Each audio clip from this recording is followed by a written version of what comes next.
Hey, what's going on? Pioneer Sports Center coming up now from Vegas. Turn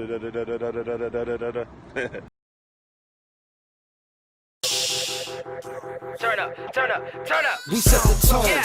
team deeper than the baritone. Like we split the group up, how we break it bone. Better man up or get carried home. Then we carry on with the program. If my brother's going, then I'm going, fam. Don't make promises, I want the promised land. Couldn't pass you the touch, you might burn a hand. Gotta earn it, fam. I ain't come to be friendly, demand respect. Ain't gon' give it up easy off with your head. I deserve everything I'm about to get. Leave it all on the field, don't have nothing left. Think the boy is a bluff, put me to the test. That's on God, I'm official, don't need a ref. Get your weight up, little homie, you need some reps. Meet you up on the 50, you know the rest.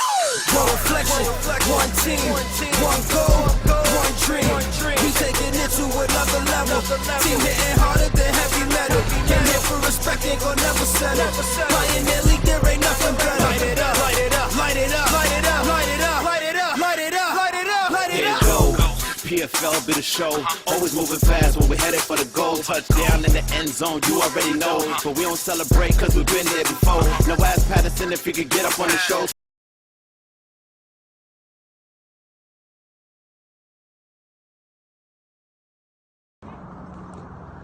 Hey, how you doing? Pioneer Sports Center. We're here in Denver, Colorado. Had some fun out here, some vacationing, seeing some family, hanging out. So we're gonna check out some things. Let's get some highlights from our trip to Vegas and to Colorado.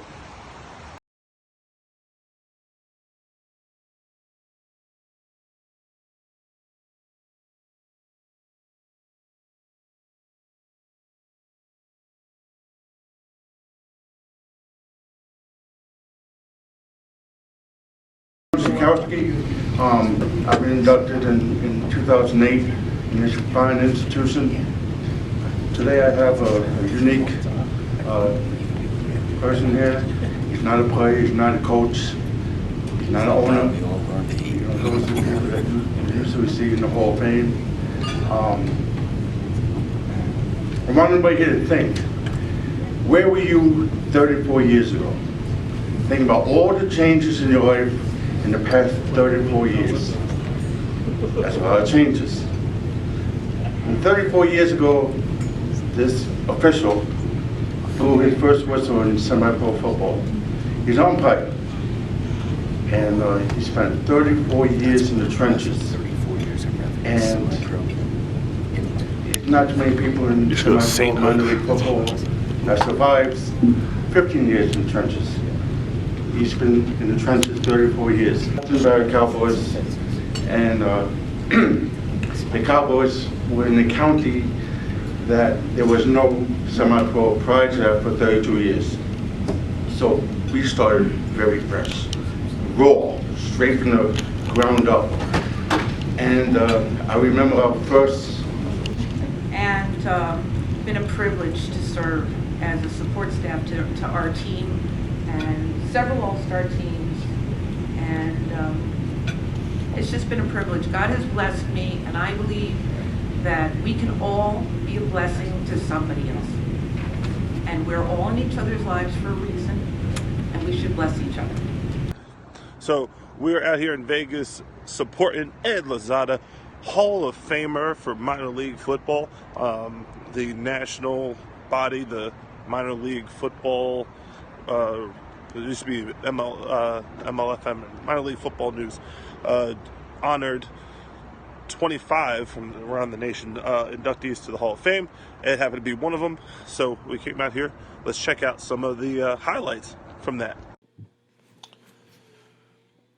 The price of success is hard work, dedication to the job at hand, and the determination that whether we win or lose, we have applied the best of ourselves to the task at hand. Vince Lombardi. There are very few teams on our level of football that attain the level of excellence that the New York Bandits did for 3 decades. And with 4 championships and nearly 200 wins, that level of excellence could not be attained without number 77, left tackle Ed Lozada. On the surface, this would be a very simple story, of a great career in minor league football. A standout in high school that played on a college level at Southern Connecticut State University, Lozada was talented enough to get himself into camp with the Chicago Bears. Ed ended up with a knee injury that ended his prospects in the NFL. This is where our story begins. Because with a resume of this statute, it would be very easy for Ed Lozada to attain personal success on any semi-pro field. He didn't. He chose to be great with his play on the field, but he chose to be legendary with his contribution to an organization. You see, I'm not a big Star Wars fan, although Ed is. And he can appreciate that when talent met hard work, it created a very dark force that many teams in the region had a very hard time dealing with. The dark side of the force is a pathway to many abilities some consider to be unnatural. See, the dark side of the force was the creation of a brotherhood that made it unfair to line up against Bandit Blue in the early 2000s. When he got to the Bandits, the offensive line were just a group of big guys who barely did the physical preparation to go 4 quarters, let alone know what the next man over from them was doing. To change that culture, he made it a point to get the whole unit to work out together, to push one another at practice. As a result, they averaged a 1,000-yard running back every season due to that hard work. And one season, Quincy Banks broke the 2,000-yard mark. That creation came with what I consider to be the secret sauce, the creation of an identity, which besides the lethal hand combat skills and footwork that was on an elite level, the next level was reached quite remarkably with the creation of a name, Blockefeller Productions. And the rest is 10 years of history, or infamy, depends on what side of the ball that you were on at the time.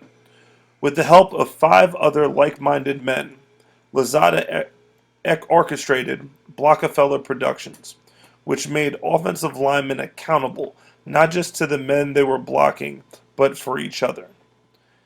It was an earned honor that at times carried more esteem than any quarterback, ball carrier, or any other cholesterol-challenged position on the field. That badge carried accountability that allowed Ed Lozada to do more than just protect the blind side on a given play. It replicated his hard work into the men beside him that was more overpowering than his pancakes. The one man practicing the system was more powerful than 50 men preaching it. That system was simply stated at every drill, every practice during his 10 years on the field. All played for the same organization. Hard work pays. See, when you're good at something, you tell everyone. When you're great at something, they'll tell you. Walter Payton. And that is exactly what they did, as Lozada was named an All-Star 12 times. This includes All-Star games in the regional All-Star games that only the top elite talent were selected to between the states of Massachusetts and South Carolina. They also selected him captain 8 years.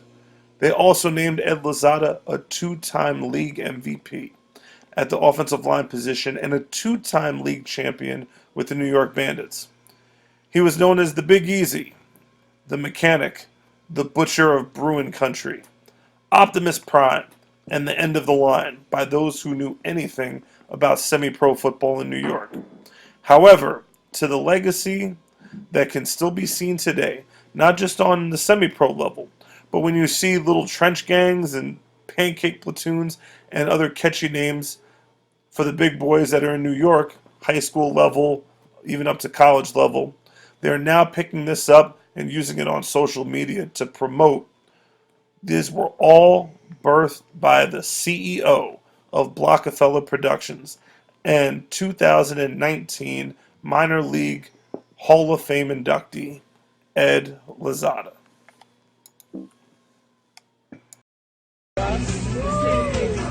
Once upon a time, dreaming thought of a name. Once upon a time, dreaming thought of a name. Every year, 60 Let 'em hear it. dream just the same. Every year, 6 men believe in that dream just the same. That team mighty and strong wears blue and white. That team mighty and strong wears blue and white. New York Bandits bleed blue. Fight, fight, fight. New York Bandits bleed blue. Fight, fight, fight. Championship bound, bro.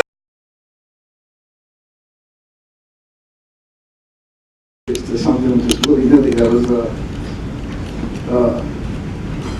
also David Patterson. I mean, not only is he a gifted speechwriter, apparently he's a great coach.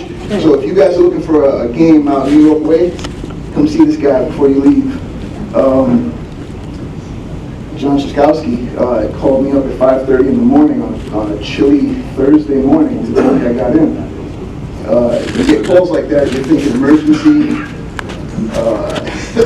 You're thinking horrible, you're not thinking something great like that, so I forgive him. And all I ever did was beat up on his defensive end, so I don't, Coach, I'm humble. I'm sorry, but I'm humble. And thank you guys. Congratulations to you all. You guys that are still active. What you do is important. Keep it up. Keep it up. Just very quickly, what semi-pro ball means to me. I mean, it's like this guy's in my head. I play ball at every level, and of course, you know, they tend to give the guys with talent that C on their jersey, and it goes to the best player, but it doesn't necessarily mean that you're a leader, that they're the guy that is going to go out and lead 50 men into the trench. 4 years of high school ball, 4 years of college ball, arena ball, NFL camp. It took me to join a semi-pro team to truly know what it meant to be a leader. To get those 10 years back after that injury where, you know, no doctor in the world would have given me those 10 years, and semi-pro gave that to me. I'm truly grateful to you because you're part of that. Everybody in this room is part of that, the semi-pro movement, the institution. I also have to thank my wife. She couldn't be here tonight. I'm not too sad because I'm getting on a plane in like 3 hours. I'm on 2 hours of sleep, and I don't want to hear about that for the rest of my life. But thank you all. Congratulations to the 2019 inductees, and happy holidays to you all. Thank you.